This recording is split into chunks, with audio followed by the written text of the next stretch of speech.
I just became a student of the game, and I just put all the excuses to one side, where I was like, I'm done playing the victim and pretending like this is not for me. Fitness is for everyone.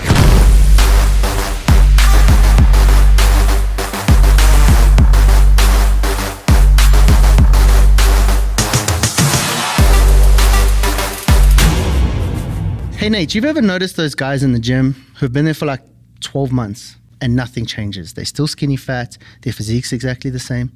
What's up with that? Hey, what's up guys? Thanks for tuning into the Battle Ready Show. Today, Nate and I are going to talk about some of the stuff that's holding you back from making progress in the gym. So tell me, Nate. Absolutely. And I remember that well because that was me. Same. 2-3 years in a row of, getting big and then getting small, and I was the same size. I was basically the same shape, just either smaller or larger. Yeah. Like if you've taken a photo and you zoom in or zoom out. That was me. Same frame, just bigger or smaller. Absolutely. So what did you change? Nutrition. I had to look at what I was eating. It finally forced me to stop being a lazy ass and figure out how much protein do I need to eat, how much carbs, how much fat, what was my calorie amount, was I in a surplus or in a deficit? I had to figure those things out, and I was just being lazy. Right. To be honest with you, I still wanted to maintain the way I ate, which is pretty much like an asshole, and lift heavy weights and put it down and expect that I'm going to actually change when that wasn't happening. I'm going to eat pizza all day and become a power lifter. Right. Because that way I can eat what I want and just lift big weights. Yeah, and so that was me. I'd be a power lifter every Friday, Saturday, Sunday. Pretty much everything that I wanted. Yeah. Right. So these guys that you see in the gym, right? So they're turning up every single day. They're doing the work. They think they're doing the work. This is you and I. Rewind 5-10 years maybe. You and I turn up to the gym every day. We're doing the work, but the results just aren't coming in. So now you clean up your nutrition, and that starts to work for you. You start seeing some pretty good stuff, but then you hit a stumbling block, and the results pause. And it doesn't matter what you eat or how you change things up, nothing happens. What's up with that? Yeah, and that again, that was me, and I didn't know how to do the adjustments.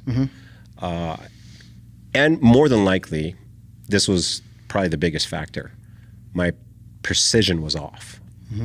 I was using WAG estimates, which is, if you're a carpenter, you probably know what that means. WAG is wild ass guess.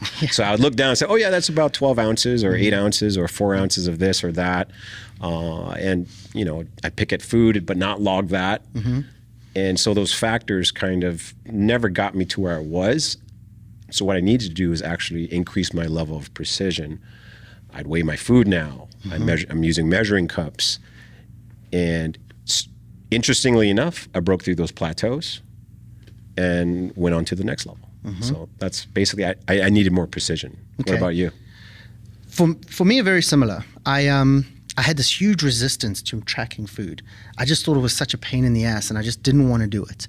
And then it got to a point where I was like, okay, bro, you're putting in the work and the results aren't coming. So either this is not for you or you're doing something wrong. And I couldn't believe that fitness wasn't for me. So it had to be that I was fucking something up.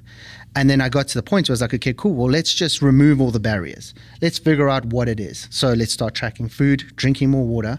Because funnily enough, if you're drinking 28 cups of coffee a day, your cortisol levels are fucked. Yeah. All the way fucked. Absolutely. Which is why you're not sleeping. And when you're not sleeping, now you're not producing HGH or testosterone. Like there's a huge snowball effect. So it actually, for me, got to the remaining 23 hours a day because I was an absolute monster for an hour.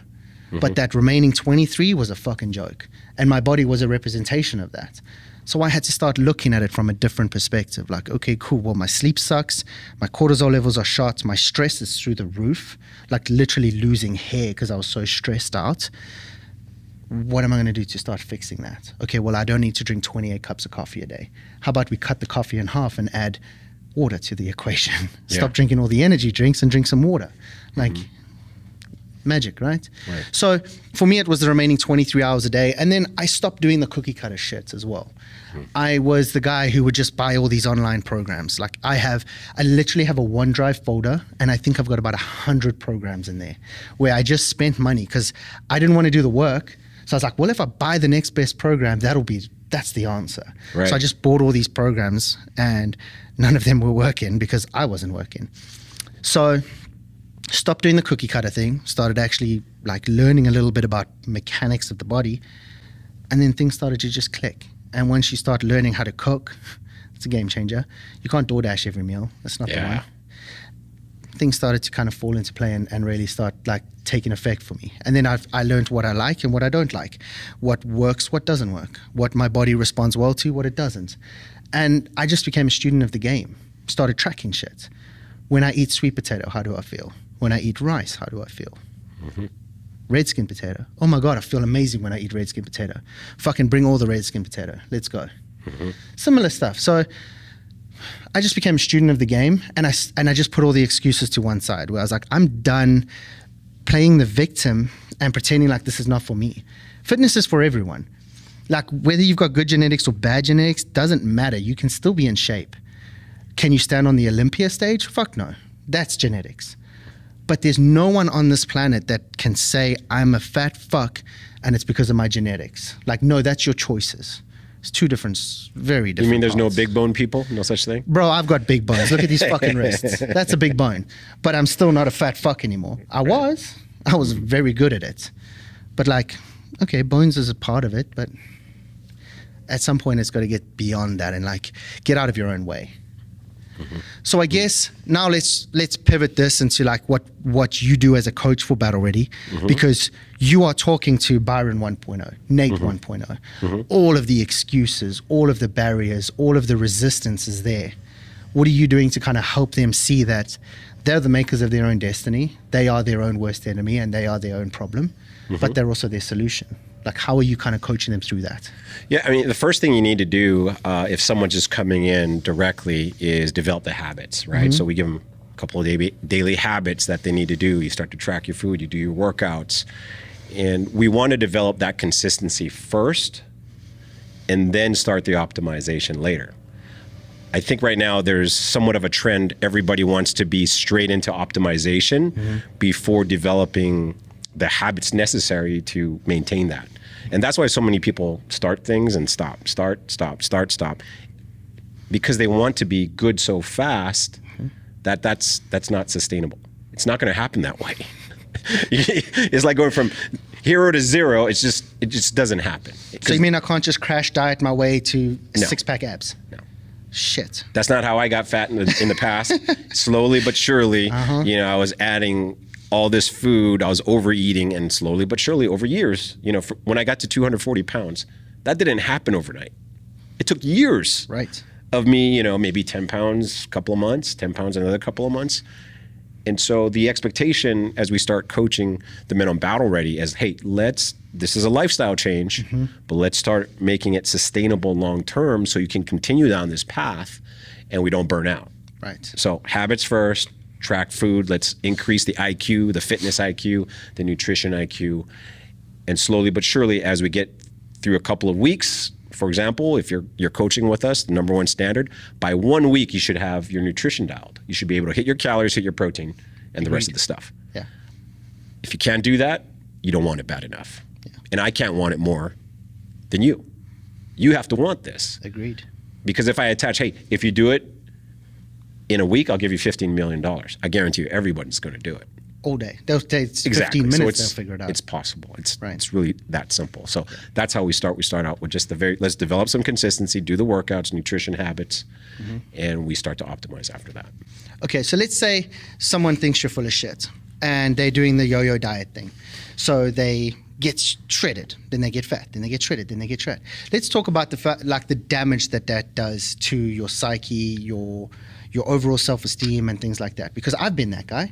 I can get abs this quick and I can get fat this quick because I can just do some really stupid crash diet stuff. I know how to manipulate water and carbs and fats and proteins. I know how to do all that shit.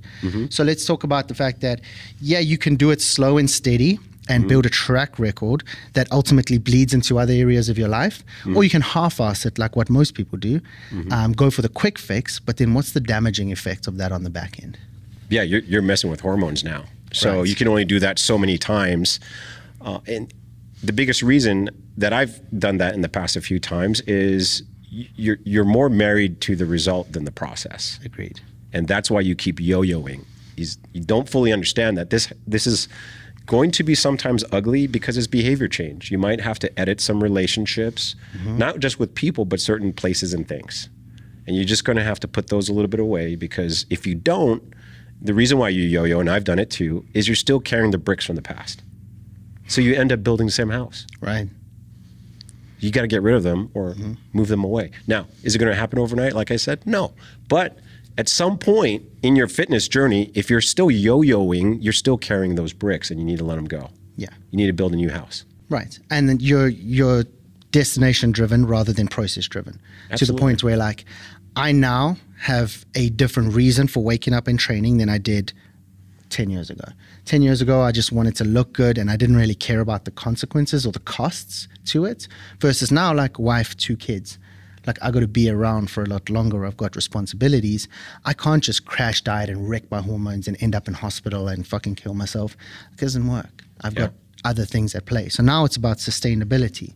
It's about how do I optimize micro changes in my day that can bleed into everything else and get me in the best condition possible, maintain that, while not sacrificing time with the family and stuff like that. Because, I mean, you said this actually. You said when you did that 1,020 something days in a row of running 5K or more, you were like, dude, I lost out on so much time with my family because of my commitment to running. Absolutely. And then, but the awareness that comes with that is fucking gangster, right? Because you're like, shit, yeah, I'm accomplishing all this stuff and it's awesome, but I'm sacrificing something that means more to me than the 1,000 days in a row or whatever. Exactly. But you had to see it through because you committed to 1,000 days. You were like, fuck it, we have to do this shit because that's what we do as a dude. Like, when you say you're going to do it, you do it. That in itself builds up a lot of credibility, self-esteem, confidence, and all that stuff. But there's got to be sustainability in there. Otherwise, like, you can have rippling fucking abs, but you're divorced. What good is that to anyone? Useless. Like, right. Hey, babe, we're not going out for date night tonight because I have to eat my fucking chicken and broccoli. I can't possibly go out to a restaurant. I can't take you out. So, fuck you. Like, how long are you going to be married for? Right? Probably a couple months. Right. And then your wife's going to go, you know what, Nate, you're out of here, bro. See you later, dude. Yeah, take your abs and go find someone else who'll put up with your shit. Right. So there has to be that, like, sustainability. You have to build all of that in. So now as a coach, you understand this. A lot of guys come to us with relationship issues, with fatherhood issues and things like that. How are you helping them kind of remove those barriers? The great thing about Battle Ready is the group of men that's in there, and we get so much feedback. And, you know, obviously we have on our elite program, you have conversations with B. And one of the best things that I've heard him say, and I truly believe this, is the more a man can control how he moves his body and what he puts into his mouth, the greater he's going to be able to control all the other things in his life, family, wife, and so forth like that. Because realistically, those are the 2 things that we can control. No one's force feeding me. No one's making me move my body. Those are all voluntary things that I can do and can control myself. Agreed. And so when men actually flip that switch and they understand, hey, I'm controlling these things now, they just look at everything else from a different perspective. And the fitter they get, the better they're able to serve their family. But fitness is not just picking things up and putting them down. No, it's not. I mean, I did this interesting post, and I got probably the most messaging from it, and it was a challenge. It was a 50-step challenge. Can you carry your wife for 50 steps? Right. And people say, oh, this is dumb. Well, what if there's an accident? What if she needs to get to a hospital? And if you can't carry your wife for 50 steps, they say, well, what if my wife is big? Well, then get stronger, dude. You married her. Right. It's your job to get stronger. And it's not just your wife, it's your family. What if it's your mom? What if it's your dad? What if it's your child? You need to maintain that strength as a father, as a husband, as a partner, in case of emergency. So this is not just aesthetics. It's also to serve people. Do you agree? I 100% agree. Yeah. And the mental clarity and everything that comes through moving the body and making good choices in terms of your food, like, again, it bleeds into everything else, and everything else kind of starts falling into place really nice. So before we put a bow on this conversation, is there anything else you want to kind of touch on or leave anyone with before we kind of segue? I think the biggest thing coaching all these men is the successful men on the Battle Ready program, extremely successful, because most of them are doing a great job. What they're doing is really pushing their limits. Some of them have never worked out. They start to figure things out on their own. Some of them have never tracked their food. And they're voluntarily doing difficult things. They ask questions, but they're self-sufficient. They're actually putting in the effort. They're paying attention.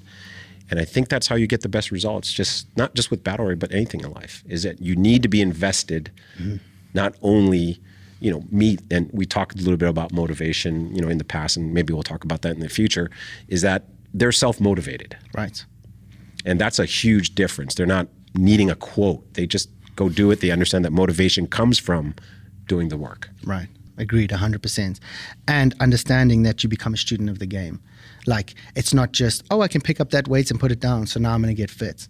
What about your sleep? What about your cortisol? What about your stress? What about your water intake? Absolutely. There's a whole lot of dynamics there. Yeah. But, I think that was pretty valuable. I got a lot out of it. I appreciate you taking the time to join us today. Absolutely. If you guys have any questions, drop them in the comment section below. Like, subscribe, share, and we'll check you guys out next time. Peace. Check it out.